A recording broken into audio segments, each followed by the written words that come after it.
Dushemu.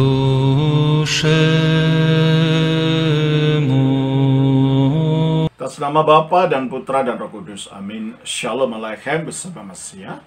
Selamat bertemu kembali saudara dengan saya, Archimandrit Romo Daniel Biantoro, Ketua Umum dan Pendiri dari Gereja Ortodoks Indonesia. Kita sampai kepada acara kita kembali, yaitu menjawab pertanyaan-pertanyaan yang saudara sudah kirim kepada kami. Tapi sebelumnya, saya minta saudara yang belum untuk subscribe. Klik itu loncengnya supaya saudara mendapat notifikasi yang pertama ketika kami mengunggah video baru. Dan juga saudara supaya klik like-nya, serta saudara supaya share kepada teman-teman saudara supaya mereka juga mendapatkan ilmu yang baru seperti saudara mendapatkannya sekarang. Kalau saudara ingin berkunjung ke Gereja Ortodoks, nanti di akhir daripada video ini ada daftar paroki atau cabang-cabang Gereja Ortodoks di beberapa tempat. Untuk diajar di sana, saudara coba hubungi Romo Yakobus yang nomornya ada di bawah ini, ya, untuk supaya bisa diatur bagaimana caranya supaya ada perintisan. Kiranya saudara diberkati dengan pelajaran kita hari ini. Pertanyaan kita kali ini berasal dari Saudara Gui Ying dari Bandung. Malam Romo, selamat malam Saudara Gui Ying. Saya ingin bertanya. Saya banyak-banyak buka YouTube-nya, terima kasih. Apakah keselamatan itu bisa hilang? Apakah jika kita berdosa harus diakui? Dapat kasih karunia keselamatan, lalu bunuh diri, tetap masuk surga? Terima kasih. Saudara Gwing, pertanyaan apakah keselamatan itu bisa hilang? Itu pertanyaan yang berdasarkan cara berteologia Gereja Barat, terutama Protestan. Karena kami dari Gereja Timur, pertanyaan ini tidak muncul di kami. Mengapa begitu? Karena landasannya berbeda. Landasannya gimana? Jadi pada abad pertengahan, Gereja Barat itu diserbu oleh bangsa-bangsa barbar, dan di sana sudah tidak ada kerajaan lagi. Bangsa barbar adalah sekarang menjadi bangsa Skandinavia, bangsa Perancis, bangsa Jerman, itu dulu namanya bangsa-bangsa barbar. Dan di sana mendirikan kerajaan kecil-kecil, akhirnya terbentuk masyarakat namanya masyarakat feodal. Sementara Gereja Timur masih memiliki kerajaan, yaitu kerajaan Bizantium yang berpusat di Konstantinopel. Situasi sosial perkembangan yang berbeda antara Gereja Timur dan Gereja Barat ini menimbulkan cara kehidupan sosial yang berbeda, yang ini berpengaruh di dalam memahami ajaran iman. Maksudnya gimana? Di dalam masyarakat feodal, jikalau ada seseorang melakukan tindakan yang dianggap melanggar hukum, orang itu dihukum bukan karena bobot atau mutu dari kejahatannya, tetapi dia akan dihukum sesuai dengan kepada siapa dia itu melakukan kesalahan. Contohnya, kalau ada seorang petani mencuri ayam, tapi ayam yang dicuri adalah ayam tetangganya, sesama petani. Mungkin kalau dihukum, hukumannya tidak begitu berat karena sejajar. Atau mungkin malah tidak dihukum. Disuruh kembalikan begitu saja ayamnya. Tetapi seandainya ayam yang sama itu yang adalah miliknya raja, orang itu akan bisa dihukum mati. Karena dia mengambil milik seseorang yang mempunyai kedudukan tinggi. Nah, ini model sistem legalisme di masyarakat feodal di Eropa Barat pada mulai abad keempat lah. Nah, ini akhirnya berpengaruh dalam cara berpikir secara teologis, terutama yang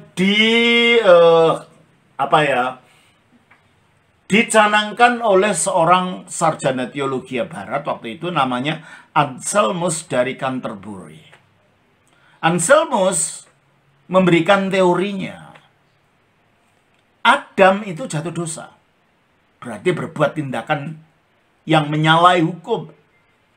Dan dia berbuat dosanya bukan pada sesama manusia, karena manusia yang lain tidak ada.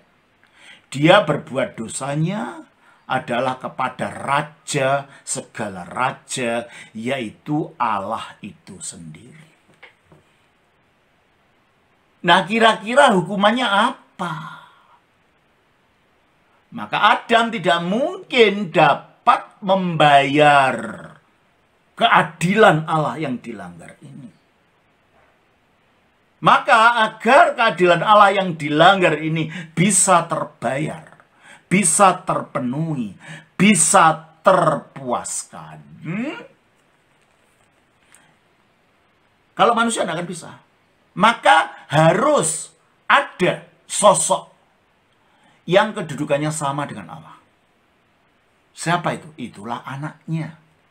Karena anak Allah itu adalah Allah. Maka anak Allah itu turun ke dunia untuk menerima demi manusia hukumannya Allah yang manusia tidak bisa memuaskan keadilan itu. Maka anak Allah yang adalah Allah itu menjadi manusia. Sebagai Allah, dia yang mampu untuk membayar atau menerima hukuman yang harus diterima karena sejajar. Tapi sebagai manusia, dia mewakili Adam. Itulah makanya dalam gereja barat, Anselm dari Canterbury mengatakan dalam bukunya Cur Deus Homo, mengapa Allah jadi manusia? Ya tujuannya jadi manusia untuk ini. Untuk supaya menerima hukuman yang seharusnya diterima oleh manusia karena keadilan Allah dilanggar ini, yang manusia tidak dapat memuaskan keadilan Allah ini. Itulah maka firman ini atau anak Allah ini jadi manusia dan akhirnya menerima hukuman bagi manusia dengan jalan mati di salib. Dengan demikian anak Allah telah menerima penghakimannya Allah, sehingga itu kalau digambarkan dalam pengadilan itu, maka keadilan itu telah terbayar. Maka di dalam meja pengadilan dikatakan, "Duar, kamu tidak salah. Kamu sudah benar." Sehingga kalau orang beriman kepada anak Allah ini yang telah menyelesaikan masalah dosa ini, dia dianggap benar, dinyatakan benar, dan akhirnya pembenaran ini bukan karena perbuatannya dia, karena kasih karunia, yaitu akibat daripada yang dilakukan oleh anak Allah ini. Nah, itulah sebabnya akhirnya karena keselamatan ini adalah kasih karunia, maka tak peduli apapun yang terjadi, karena ini kasih karunia. Sekali orang dinyatakan dalam meja pengadilan, "Duar, kamu tidak salah." Selama tidak diketemukan kesalahannya, dia akan tetap salah, tetap akan dalam keadaan tidak bersalah. Dalam bahasa teologinya, sekali selamat, dia selamat. Nah, dari cara pikir inilah munculnya, kalau gitu apa keselamatan bisa hilang? Nah ini.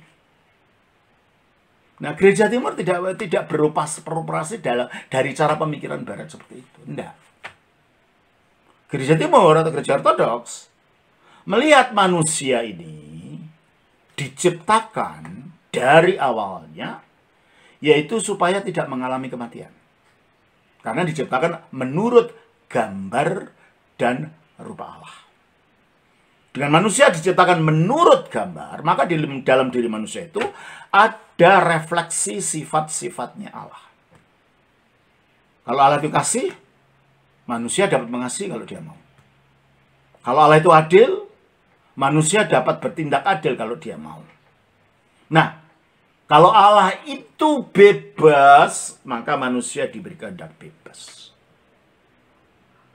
Nah, tujuannya dengan kehendak bebasnya itu, manusia supaya taat kepada Allah, supaya menyatu dengan Allah, dan makin berkembang dalam penyatuan itu, akhirnya sampai mencapai tujuan puncak daripada ketaatannya itu, yaitu menjadi seperti rupa Allah. Rupa Allah artinya menjadi seperti Allah dalam kemuliaan, bukan menjadi Allah ya. Nggak mungkin manusia menjadi Allah. Tapi menjadi seperti Allah dalam kemuliaan. Ikut ambil bagian dalam kudrat ilahi. Coba kita baca dalam 2 Petrus 1 ayat 4. 2 Petrus 1 ayat 4. Dengan jalan itu, Ia telah menganugerahkan kepada kita janji-janji yang berharga dan yang sangat besar, supaya olehnya kamu boleh mengambil bagian dalam kodrat ilahi. Supaya olehnya kamu boleh mengambil bagian dalam kodrat ilahi. Inilah tujuan akhir keselamatan menurut Alkitab dan menurut Gereja Timur, Gereja Ortodoks. Jadi tujuan kita manusia diselamatkan adalah pada akhirnya dengan ketaatannya itu makin berkembang, menyatu dengan Allah, akhirnya mencapai derajat menurut rupa, yaitu mengambil bagian di dalam kudrat ilahi. Dan inilah yang dalam teologi Gereja Timur yang tidak dikenal oleh Gereja Barat disebut sebagai theosis, Theosis, artinya pengilahian. Kita dijadikan mulia seperti yang ilahi. Nah, karena untuk mencapai titik itu, dari gambar menjadi rupa ini, untuk mencapai titik itu, manusia dipersyaratkan untuk taat. Makanya manusia perlu diuji dulu. Ujiannya apa? Ya ujian ketaatan tadi. Kita baca Kejadian 2 ayat yang ke-16-17. Lalu Tuhan Allah memberi perintah ini kepada manusia. Semua pohon dalam taman ini boleh kau makan buahnya dengan bebas, tetapi pohon pengetahuan tentang yang baik dan yang jahat itu, janganlah kau makan buahnya, sebab pada hari engkau memakannya, pastilah engkau mati. Sebab pada hari engkau memakannya, pastilah engkau mati. Allah sudah beritahu. Pada hari engkau memakannya, pastilah engkau mati. Berarti kalau mereka tidak pernah makan, ya tidak mati. Berarti kematian itu bukan merupakan ketetapan yang tidak bisa dihindari. Karena Allah tidak menciptakan manusia untuk mati. Allah menciptakan manusia untuk menjadi seperti dirinya yang kekal. Ya manusia tidak bisa kekal, tapi bisa abadi. Karena kekal itu tanpa awal, tanpa akhir. Itu. Kalau abadi ada awalnya, tapi terus begitu. Itu namanya abadi. Manusia diciptakan untuk mengalami keabadian seperti Allah itu. Maka dikatakan, pada hari engkau memakannya, engkau akan mati. Berarti kalau mereka tidak pernah makan, mereka tidak akan mengalami kematian. Sayang, akhirnya manusia melanggar. Kita baca dalam Kejadian 3 ayat 6. Perempuan itu melihat bahwa buah pohon itu baik untuk dimakan dan sedap kelihatannya. Lagi pula pohon itu menarik hati karena memberi pengertian. Lalu ia mengambil dari buahnya dan dimakannya dan diberikannya juga kepada suaminya yang bersama-sama dengan dia. Dan suaminya pun memakannya. Disinilah terjadi pelanggaran. Manusia tidak taat, manusia membelakangi Allah. Meskipun yang memulai perempuan, tetapi karena mama laki-laki itu adalah kepala daripada suaminya, maka ketika dia ikut-ikutan, bukan mengingatkan istrinya, malah ikut-ikutan, maka kesalahan itu ditimpakan kepada dia sebagai kepala. Dia yang bertanggung jawab. Sehingga dengan adanya pelanggaran, yaitu dosa ini, maka manusia terputus hidupnya dari Allah, sehingga kematian masuk kepada alam semesta ini. Kita baca ayat 17.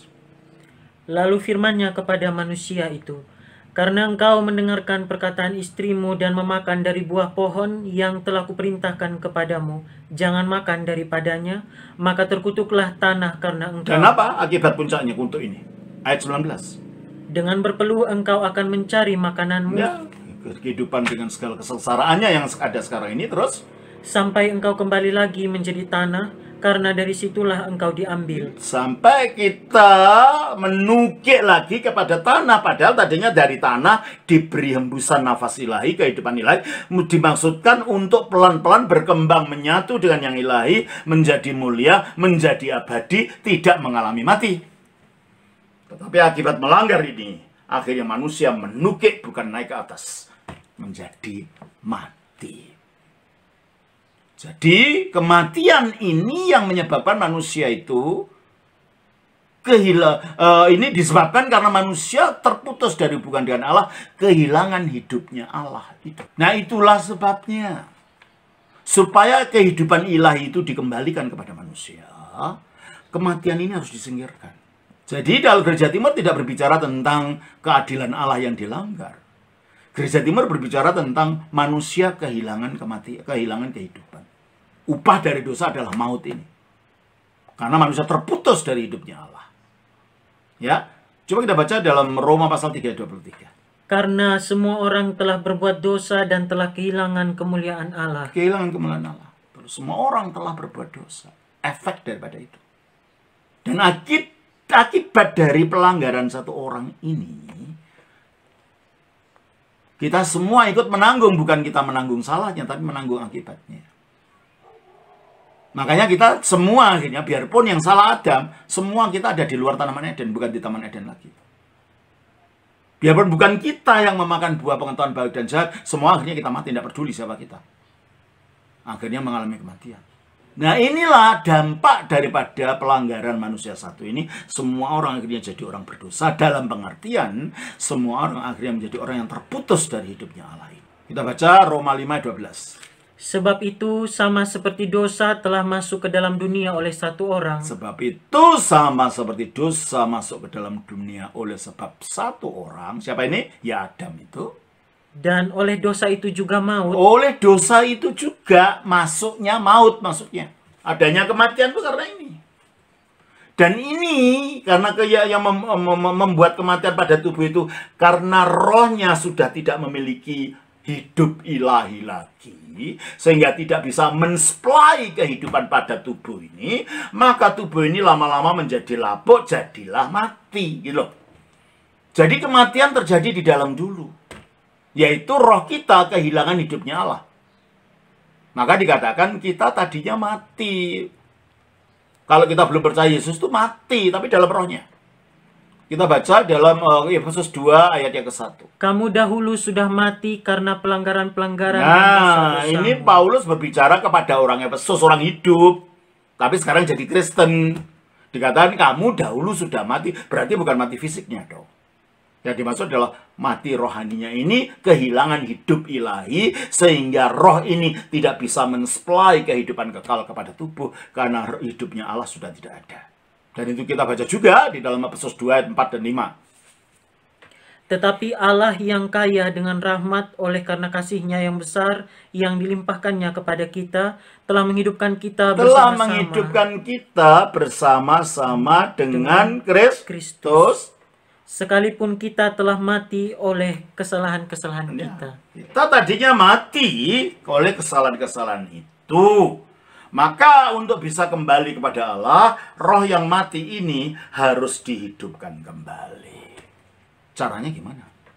Caranya dia yang hanya memiliki kehidupan itu turun ke bumi, menjadi seperti kita, sehingga dari dalam dia mengalahkan kematian itu yang diakibatkan oleh dosa. Itulah sebabnya firman Allah yang bersifat Allah itu, yang di dalam dirinya tidak ada kematian sama sekali. Coba kita baca dari 1 Timotius 6 ayat 16.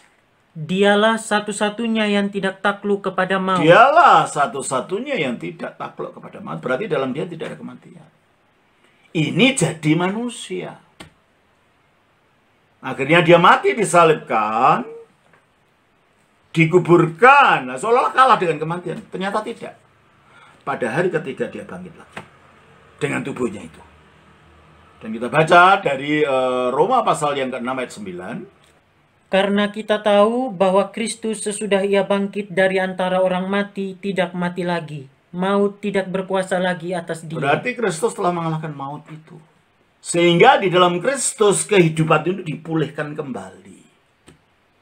Dengan mengalahkan maut, Kristus itulah wujudnya hidup yang tak berkebinasaan itu.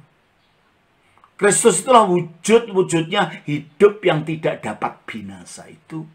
Kristus itulah wujudnya hidup kekal itu. Jadi hidup kekal itu bukan sesuatu, tapi seseorang. Dan seseorang itu adalah Kristus. Sebab dialah yang menyatakan hidup yang tidak berkebinasaan itu. Coba kita baca di dalam 2 Timotius 1, 2 Timotius pasal 1 ayat 9 dan 10. Dialah yang menyelamatkan kita dan memanggil kita dengan panggilan kudus, bukan berdasarkan perbuatan kita, melainkan berdasarkan maksud dan kasih karunia-Nya sendiri yang telah dikaruniakan kepada kita dalam Kristus Di Yesus. dalam Kristus kasih karunia itu. Ya. Kasih karunia itu bukan sesuatu yang abstrak, tapi dalam Kristus. Terus? Sebelum permulaan zaman, dan yang sekarang dinyatakan oleh kedatangan Juru Selamat kita Yesus Kristus, yang oleh Injil telah mematahkan kuasa maut dan mendatangkan hidup yang tidak dapat binasa. Oleh Injil, maksudnya oleh berita Injil. Berita Injil itu apa sih? Kristus mati disalibkan dan bangkit dari kematian. Itu loh berita Injil. Yang oleh Injil, apa katanya? Yang oleh Injil telah mematahkan kuasa maut melalui bangkitnya tadi. Terus? Dan mendatangkan hidup yang tidak dapat binasa. Dan mendatangkan hidup yang tidak dapat binasa. Jadi hidup yang tidak dapat binasa itu ada di dalam diri Kristus itu. Maka Kristus datang untuk mengalahkan kematian. Dan kematian ini adalah akibat dosa. Dengan kematian dikalahkan, maka efeknya juga dikalahkan, penyebabnya juga dikalahkan, yaitu dosa. Seperti domino gitu. Satu kena, yang satu kena lagi. Dengan kematian dikalahkan, maka dampak penyebab dari kematian itu juga dikalahkan. Kita baca di dalam Roma 6 ayat 23. Sebab upah dosa ialah maut. Upah dosa adalah maut. Kematian ada karena dosa. Maka kalau kematian sudah dikalahkan melalui kebangkitan, dosa pula dikalahkan. Dosa datang karena tipuan iblis, maka dengan dosa dikalahkan, iblis pula dikalahkan. Kita baca 1 Yohanes 3:8. Barang siapa yang tetap berbuat dosa berasal dari iblis, sebab iblis berbuat dosa dari mulanya. Terus? Untuk inilah anak Allah menyatakan dirinya, yaitu supaya ia membinasakan perbuatan-perbuatan iblis itu. Ya. Jadi melalui penyalipan dan kebangkitannya, Yesus mengalahkan kematian itu dengan bangkit. Dan dengan kematian dikalahkan, maka dosa dikalahkan. Dengan dosa dikalahkan, iblis juga dikalahkan. Jadi kalau begitu ini bukan masalah Allah keadilannya tidak dipuaskan dan lain-lain, bahasanya lain karena titik pijaknya kita titik pijak lain. Kita titik pijak inkarnasi, titik pijak waktu manusia diciptakan itu apa? Bukan titik pijak dari teori sosial dari masyarakat feodal yang gereja timur tidak mengalami itu. Karena ketika gereja barat mengalami zaman feodalisme, gereja timur masih mempunyai kerajaan yang jaya, yaitu kerajaan Bizantium waktu itu. Ya. Nah, kalau begitu berarti keselamatan itu, hidup yang kekal itu bukan sesuatu yang diberikan oleh Yesus. Hidup kekal itu ya Yesus itu dengan tubuhnya yang bangkit itu loh. Maka hidup kekal itu ya ada di dalam Yesus. Itu kalau kita menyatu dengan Yesus, kita mendapatkan hidup kekal itu. Kita baca dari 1 Yohanes 5 ayat 11. Dan inilah kesaksian itu, Allah telah mengaruniakan hidup yang kekal kepada kita, dan hidup itu ada di dalam Ada di dalam anaknya. Di dalam anaknya ini wujud hidup kekal itu. Nah, kalau kita menyatu dengan anak ini, melalui apa? Melalui iman yang dinyatakan dengan baptisan, kita mendapatkan hidup kekal itu. Seperti yang dikatakan di dalam Galatia 3, ayat 26-27. Sebab kamu semua adalah anak-anak Allah karena iman di dalam Yesus Kristus. Kenapa kok bisa? Karena iman kan bisa jadi anak Allah. Ayat 27 menerangkan. Karena apa? Kamu semua yang dibaptis dalam Kristus. Berarti iman dan baptisan tidak bisa pisah. Oleh iman kamu menjadi anak Allah karena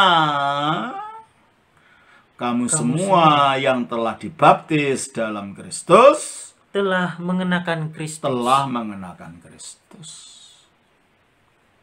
Kalau Kristus itu adalah anak Allah, lalu kita mengenakan dia, maka kita pun menjadi anak Allah, terhitung jadi anak Allah. Karena Kristus itu adalah wujud dari kehidupan kekal tadi, maka kalau kita mengenakan Kristus, kita mendapatkan hidup kekal tadi. Nah, karena hidup kekal itu bukan akibat perbuatan kita, tapi karena menyatu dengan Kristus yang mati bagi kita oleh kasih karunia-Nya, inilah artinya kasih karunia itu. Tetapi ketika kita menyatu dengan Kristus, Kristus datang kepada kita bukan dalam keadaannya yang sudah total kota, tapi sebagai benih ilahi. 1 Yohanes 3 ayat 9. Setiap orang yang lahir dari Allah. Ya, kapan kita lahir dari Allah? Waktu kita menerima Kristus dari baptiskan, kita lahir dari Allah. Menerima apa? Setiap orang yang lahir dari Allah tidak berbuat dosa lagi, sebab benih ilahi. Benih ilahi. Jadi ketika beriman pada Kristus, kita mendapatkan benih ilahi, yaitu benih keselamatan ini. Nah, itu sebabnya mengapa? Karena ini benih, ini harus diolah, harus dikerjakan. Jadi bukan iman hanya otaknya saja, oh ya saya percaya begitu. Bukan begitu. Iman itu adalah bekerja melalui kasih. Berarti melalui perbuatan. Perbuatan kasih sebagai akibat dari karya roh di dalam kita. Kita baca Galatia 5 ayat 6. Sebab bagi orang-orang yang ada di dalam Kristus Yesus, hal bersunat atau tidak bersunat tidak mempunyai sesuatu arti. Hanya iman yang bekerja oleh kasih. Bukan iman yang kosong. Nah, iman gitu aja. Enggak. Iman yang bekerja melalui kasih. Bentuknya apa? Memperdulikan orang, membagi milik, dan macam-macam. Itu iman yang bekerja melalui kasih. Itulah iman yang hidup itu. Maka dikatakan Yakobus 2 ayat yang ke-6. Yakobus pasal 2 ayat 26 betul. Ya. Sebab seperti tubuh tanpa roh adalah mati, demikian jugalah iman tanpa perbuatan-perbuatan adalah mati. Iya, jadi bukan hanya iman gitu aja. Enggak. Iman yang menyatakan diri dalam wujud perbuatan. Bukan iman dan perbuatan. Enggak. Tapi iman yang menyatakan diri dalam wujud perbuatan. Yaitu iman yang bekerja melalui kasih. Maka dikatakan dalam ayat 24 pasal 2. Jadi kamu lihat bahwa manusia dibenarkan karena perbuatan-perbuatannya dan bukan hanya karena iman. Bukan hanya karena iman yang hanya dimengerti secara intelektual saja. Tapi iman yang menyatakan diri dalam wujud perbuatan. Ada orang mengatakan ini pelajaran Yakobus itu bertentangan dengan Paulus. Enggak. Kacamatanya aja yang keliru. Akhirnya jadi kelihatan kayak bertentangan. Coba kita lihat di dalam Efesus pasal 2 ayat 8 sampai 10. Sebab karena kasih karunia kamu diselamatkan oleh apa sih iman. kasih karunia ini? Kamu diselamatkan karena kasih karunia.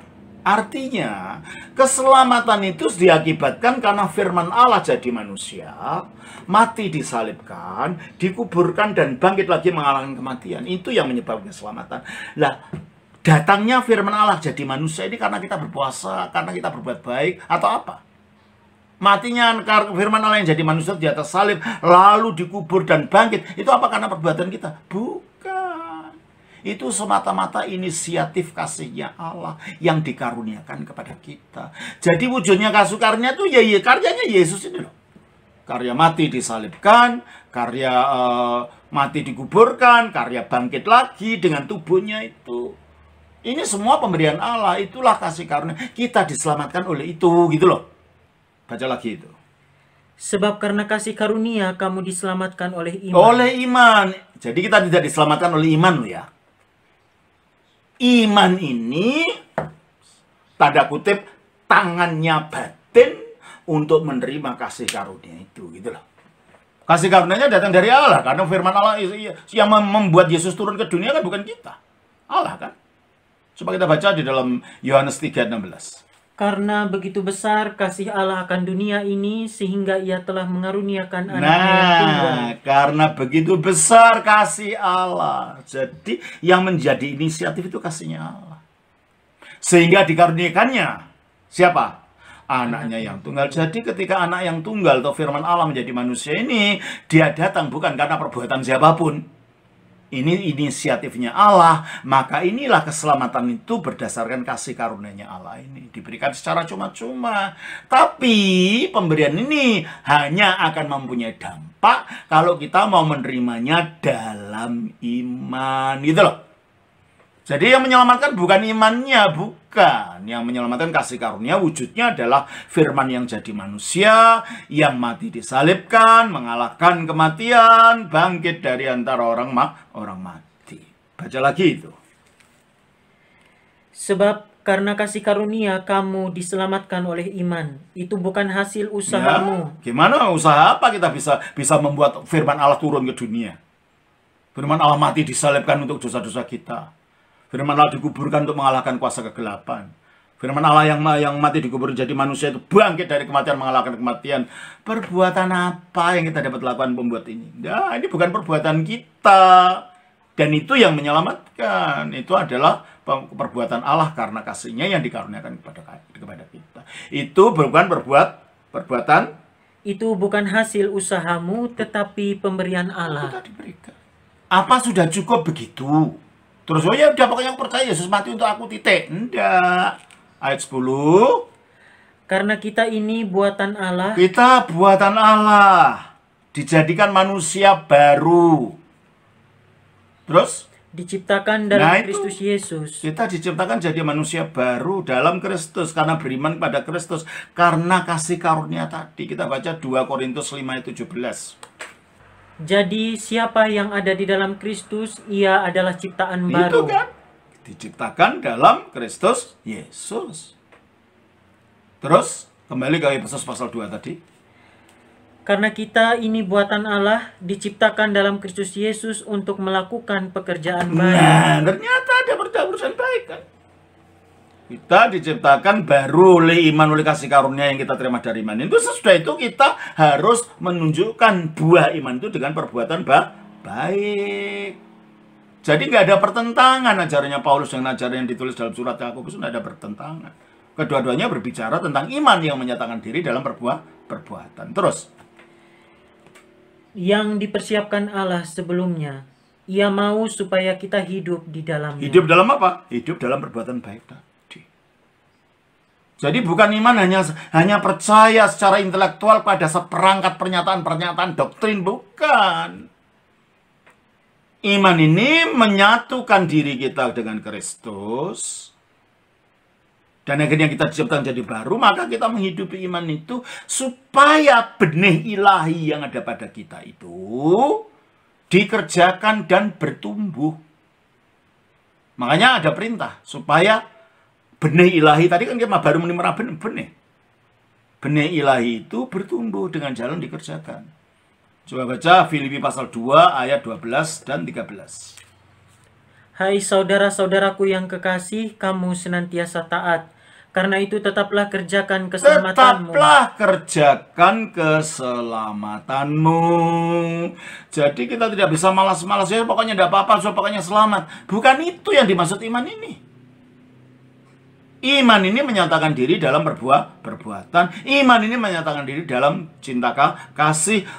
Iman tanpa perbuatan adalah mati, itu kata Alkitab. Jadi iman ini yang dimaksud adalah iman yang hidup, iman yang ada kenyataannya dalam kehidupan. Maka kerjakanlah keselamatanmu. Itu bukan artinya kerjakan supaya kita mencari pahala dari perbuatan itu, bukan. Dalam arti yang sudah jadi benih ini lo olah, gitu loh. Diolah dengan apa terus kan? Dengan takut dan gentar, bukan saja seperti waktu aku masih hadir, tetapi terlebih pula sekarang waktu aku tidak hadir, karena Allah lah yang mengerjakan di dalam kami. Nah, jadi biarpun kita mengerjakan, pada akhirnya yang mengerjakan Allah, kasih karunia-Nya itu. Kasih karunia itu adalah kuasa Allah yang bekerja dalam kita. Allah yang bekerja, apa? Baik kemauan untuk melakukan itu, maupun pekerjaan maupun perbuatannya itu sendiri. Itu udah pertolongan dari Allah, pertolongan dari Roh Kudus. Jadi ini juga kasih karunia gitu loh. Kasih karunia itu terus diam nggak berbuat apa-apa, bukan itu artinya. Ya. Nah, setelah mengerti ini kita tahu kalau begitu, betul kita sudah diselamatkan. Kita sudah menerima keselamatan itu sebagai benih, tapi kita masih menunggu nanti sampai mendapatkan seluruhnya. Kita baca Efesus pasal 1 ayat 13-14. Di dalam Dia kamu juga, karena kamu telah mendengar firman kebenaran, yaitu Injil keselamatanmu. Di dalam Dia kamu juga, ketika kamu percaya, dimeteraikan dengan Roh Kudus. Oke, untuk apa Roh Kudus memeteraikan kita ketika percaya itu? Teruskan. Roh Kudus yang dijanjikannya itu. Dan Roh Kudus itu adalah jaminan. Jaminan. Bahasa aslinya Arabona, Arabunya itu artinya uang jaminan, DP. Nah, kalau kita memberikan DP, umpamanya kita beli mobil, kita beri DP. Apa mobilnya sudah menjadi milik kita semua? Belum. Sudah milik kita, tapi belum seluruhnya. Sampai kita bayar semua, apa itu, cicilan itu sampai habis, gitu loh. Jadi Roh Kudus diberikan itu, kita mendapat selamat itu sebagai DP. Iya, kita sudah diselamatkan. Tapi, teruskan. Dan Roh Kudus itu adalah jaminan bagian kita sampai kita memperoleh seluruhnya. Sampai kita memperoleh seluruhnya. Berarti kita sudah memperoleh seluruhnya enggak? Ya belum, kita sudah ada. Tapi seluruhnya nanti diberikan nanti. Makanya bahaya mengatakan, wah sudah selamat gitu. Kita mengabaikan pasal-pasal ayat-ayat lain dari Alkitab kalau begitu. Bahwa kita ini baru mendapat benih, baru mendapat uang jaminan, nanti mendapat keseluruhannya. Dan kapan kita mendapat seluruhnya itu? 1 Petrus 1 ayat 5.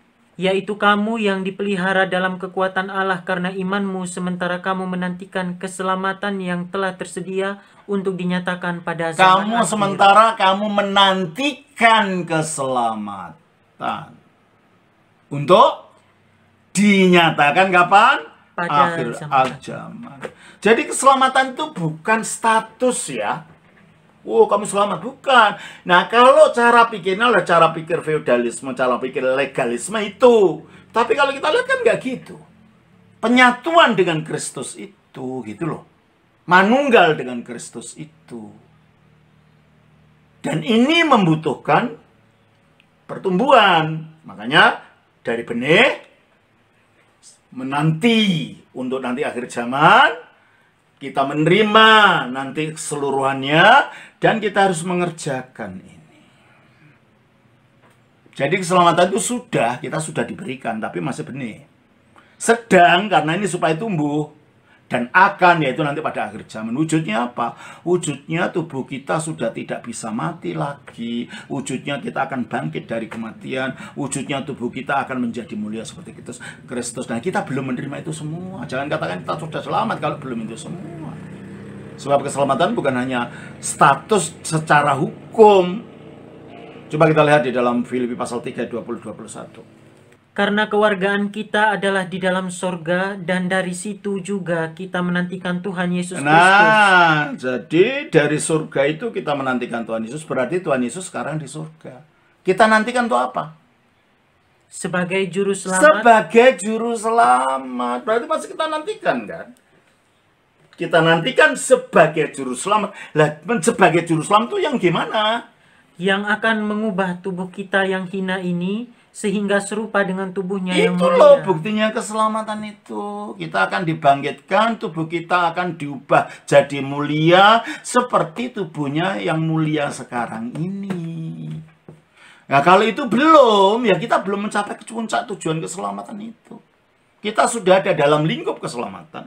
Kita sedang diselamatkan karena kita sedang menerapkan efek keselamatan di dalam Kristus dalam kita. Jadi kalau begitu, keselamatan itu adalah relasi, penyatuan, panunggalan dengan Kristus. Nah, pertanyaan apa? Keselamatan bisa hilang. Lalu kalau keselamatan itu Kristus, kok masa Kristus bisa hilang? Kita yang bisa menghilangkan diri melalui murtad. Coba kita baca di dalam Ibrani pasal 6 ayat 4-6. Sebab mereka yang pernah diterangi hatinya, yang pernah mengecap karunia surgawi, dan yang pernah mendapat bagian dalam Roh Kudus, dan yang mengecap firman yang baik dari Allah dan karunia-karunia dunia yang akan datang, namun yang murtad lagi tidak mungkin dibaharui sedemikian sekali lagi. Berarti murtad itu mungkin, jatuh juga mungkin, karena kita punya kehendak bebas. 1 Korintus pasal 10 ayat 12. Sebab itu, siapa yang menyangka bahwa ia teguh berdiri, hati-hatilah supaya ia jangan jatuh. Oke. Diingatkan oleh kitab suci. Kolose 1. Ya, ayat 3. Sebab itu kamu harus bertekun dalam iman, tetap teguh dan tidak bergoncang, dan jangan mau digeser dari pengharapan Injil. Berarti kalau gitu ada kemungkinan bisa digeser kan? Kalau terjemahan bahasa Inggris lebih jelas. Ya. Terjemahan bahasa Inggris saya bacakan. Kolose 1 ayat 23 mengatakan demikian. Jika indeed sungguh-sungguh you continue in the faith, kamu tetap terus di dalam iman. Grounded and steadfast. Berakar dan kokoh. Are not move away from the hope. Jadi ada kata if jika. Berarti kemungkinan kita tergeser itu ada, tapi bukan iman keselamatan yang hilang. Kita yang menghilangkan diri kita karena iman kita tidak kokoh. Gitu loh. Kalau keselamatan itu tidak bisa hilang. Karena keselamatan itu bukan sesuatu, tapi seseorang, yaitu Yesus. Yesus kekal tetap ada. Kita yang bisa menghilangkan diri kita dari keselamatan itu melalui ketidakkokohan kita. Selama kita di dalam Yesus dan kita tidak pernah menyangkal Dia, ya pastilah ada keselamatan itu, gitu loh. Sebab keselamatan bukan konsep, bukan ide. Keselamatan itu penyatuan dengan pribadi itu. Penyatuan dengan pribadi Yesus itu. Nah itu, jadi kalau ditanya, apa keselamatan bisa hilang? Keselamatannya tidak bisa hilang, tapi kita yang bisa menghilangkan diri. Jatuh, murtad, gitu lah kita. Gitu tadi. Coba lagi, saya baca lagi pertanyaan saudara yang selanjutnya adalah, apakah keselamatan bisa hilang? Keselamatan tidak bisa hilang, tapi kita yang bisa menghilangkan diri. Ya. Sebab kita tidak berbicara tentang legalisme. Ya. Apakah jika kita harus berdosa, harus diakui? Tujuan keselamatan adalah pengudusan. Nah, kita diperintahkan, maka mengerjakan keselamatan dikatakan dalam Filipi 2:12 itu artinya mengejar kekudusan. Coba kita baca di dalam 1 Petrus 1 ayat 15-16. Tetapi hendaklah kamu menjadi kudus di dalam seluruh hidupmu. Hendaklah kamu menjadi kudus di seluruh hidupmu. Terus? Sama seperti Dia yang kudus, yang telah memanggil kamu, sebab ada tertulis, kuduslah kamu sebab aku kudus. Ya. Kita diperintahkan, sudah diselamatkan ini untuk menghidupi, mengerjakan keselamatan, mengejar kekudusan. Terutama kalau kita mengharapkan ingin bertemu dengan Kristus, ingin dimuliakan. Coba kita baca di dalam 1 Yohanes pasal 2 ayat 2 dan 3. Pasal 3 ayat 2 dan 3. Saudara-saudaraku yang kekasih, sekarang kita adalah anak-anak Allah, tetapi belum nyata apa keadaan kita kelak. Ya, anak Allah itu bukan label ya.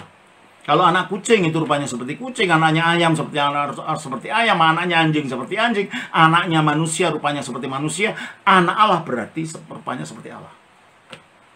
Nah, ada manusia yang mulianya seperti Allah, kita belum lihat, belum nyata keadaan kita kelak ini, kita belum tahu itu maksudnya. Tetapi ada pemahaman secara umum, apa secara umum ini?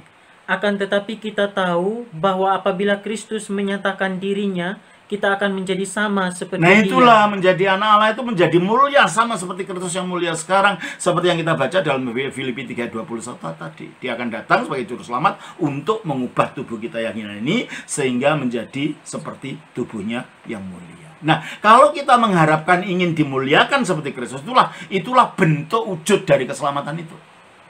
Maka kalau kita memang mengharapkan ini, ayat 3 dikatakan, setiap orang yang menaruh pengharapan itu yang pengharapan apa? Pengharapan dimuliakan ketika Kristus datang itu, maka menyucikan diri sama seperti Dia. Sama seperti Dia yang adalah suci. Kenapa? Kenapa harus menyucikan diri? Ya itulah kerjanya kasih karunia dalam kita. Memang tujuannya untuk menyucikan diri, menyucikan kita supaya kita bisa dapat menyatu pada yang maha suci ini. Karena dikatakan di dalam Ibrani pasal 12 ayat yang 14, berusahalah hidup damai dengan semua orang dan kejarlah kekudusan, sebab tanpa kekudusan tidak seorang pun akan melihat Tuhan. Nah, tanpa kekudusan tidak seorang pun akan melihat Allah. Melihat saja tidak bisa, apalagi menyatu. Padahal tujuan keselamatan itu adalah menyatu dengan Kristus, menyatu dengan Allah di dalam Kristus. Maka kalau kita berdosa, kita kudus tidak? Tidak. Kita jadi gelap, gitu loh. Makanya yang gelap ini supaya bisa menyatu kembali pada Kristus harus diakui. Itulah pengakuan dosa itu. Kita baca di dalam Efesus pasal yang ke-5 ayat 11 sampai yang ke-15. Janganlah turut mengambil bagian dalam perbuatan-perbuatan kegelapan. Nah, apa perbuatan kegelapan? Ini perbuatan yang berdasarkan hawa nafsu dan dosa. Ya.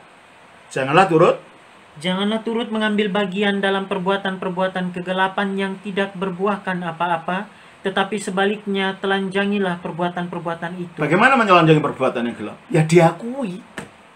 Ini loh saya begini.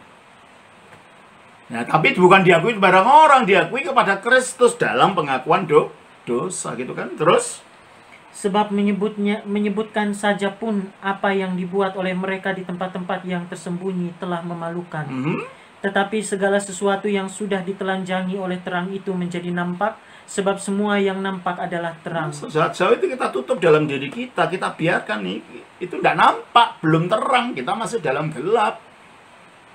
Berarti kita tidak suci, padahal yang tidak suci tidak dapat melihat Allah, gitu kan? Terus? Itulah sebabnya dikatakan, bangunlah hai kamu yang tidur, dan bangkitlah dari antara orang mati, dan Kristus akan bercahaya atas kamu. Jadi kalau kita buka di hadapan Kristus, kita akui dosa kita, maka karya darah Kristus itu diterapkan kepada kita untuk menyucikan kita, gitu kan? Tidak ada penyucian dosa di luar darahnya Kristus. Coba kita baca di dalam Ibrani 9 ayat yang ke-22. Dan hampir segala sesuatu disucikan menurut hukum Taurat dengan darah, dan tanpa penumpahan darah tidak ada pengampunan. Kalau kita bukan darah domba, darah Kristus. Efesus 1 ayat 7. Sebab di dalam Dia dan oleh darahnya kita beroleh penebusan, yaitu pengampunan dosa. Supaya perbuatan gelap tadi diampuni, harus dibuka itu diakui. Sehingga kita dalam terang. Dan kalau kita dalam terang, akhirnya menampak lagi kepada kekudusan, supaya dapat melihat Tuhan. Coba kita baca 1 Yohanes 1 ayat 7. Tetapi jika kita hidup di dalam terang, Ya, yang terang itu apa tadi? Apa tadi yang terang?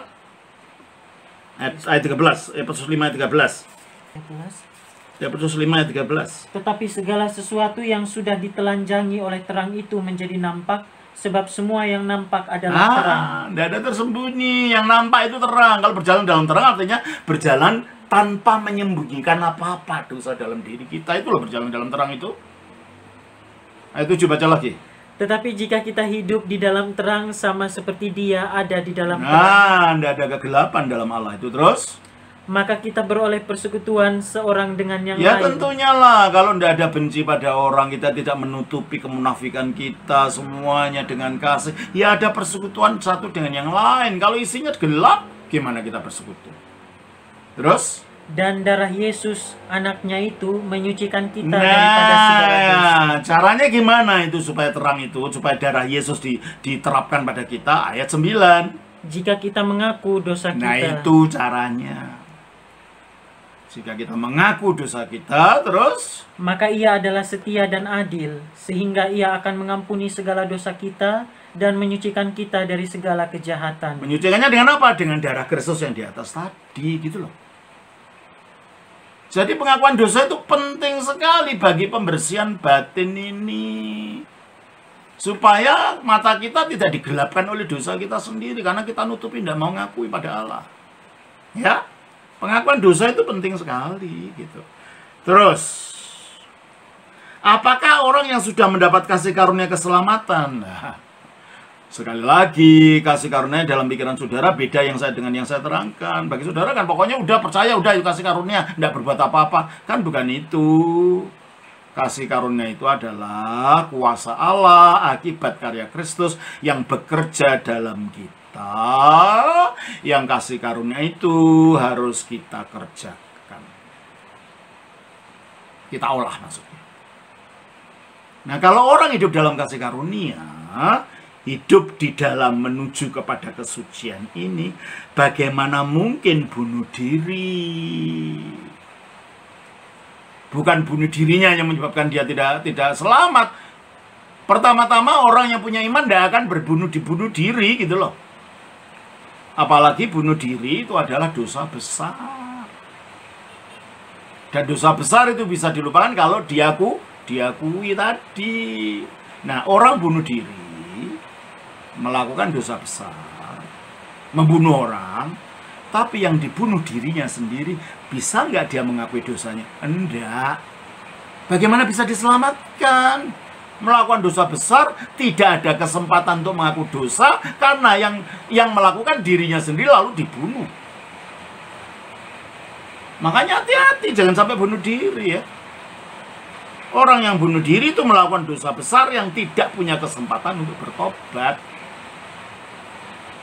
Allah akan mengampuni siapa saja yang masuk bertobat. Maka apakah orang yang sudah mendapat kasih karunia keselamatan? Gimana? Mendapat karunia keselamatan itu buktinya nanti kalau kita bangkit lagi. Bukan secara legal, secara hukum saja. Ya kan? Dapat kasih karunia keselamatan,